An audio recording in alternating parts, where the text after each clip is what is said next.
జీ5 app download చేసుకుని పూర్తి ఎపిసోడ్లని ఉచితంగా చూడండి.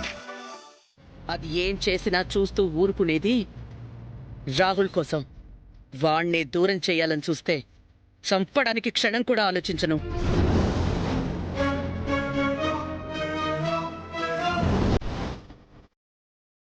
మీ కాన్ఫిడెన్స్ నాకు తెలుసా ఆంటీ, కానీ సరస్సు విషయంలో మన జాగ్రత్తలో మనం ఉంటే మంచిదని నా ఫీలింగ్. నాకెందుకో ఈరోజు వాళ్ళు వెళ్తుంది హాస్పిటల్కి కాదేమో అని డౌట్గా ఉంది ఆంటీ. నీ డౌట్ నిజమేమోనని నాకు కూడా డౌట్గా ఉంది ప్రీతి. నీకెందుకు వచ్చిందా డౌటు? అంటే మేడం, పాపని హాస్పిటల్కి తీసుకెళ్లేదైతే టవలు, వాటర్ బాటిల్ కార్లో పెట్టుకుంటుంది, కానీ పూజకు కావాల్సిన సామాన్లు ఎందుకు రెడీ చేసుకుంటుంది?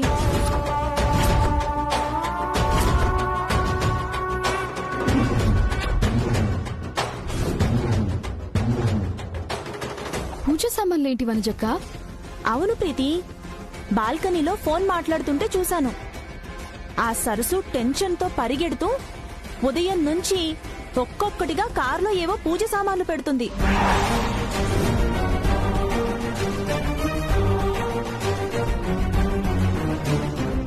నాకప్పుడే అనుమానం వచ్చింది, కానీ అర్జెంట్ కాల్లో ఉండడం వల్ల వచ్చి చెప్పలేదు. అంటే హాస్పిటల్ అని చెప్పింది నిజం కాదా? ఇంట్లో వాళ్ళకి చెప్పకుండా ఆ సరస్సు ఏదైనా పూజ చేయిస్తోందా?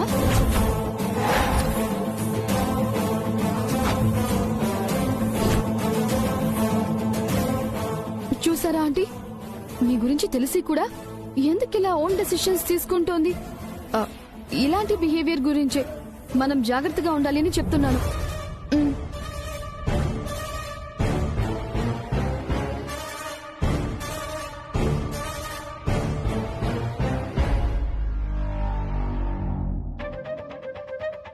పూర్తి ఎపిసోడ్లని జీ5 లో ఉచితంగా చూడండి.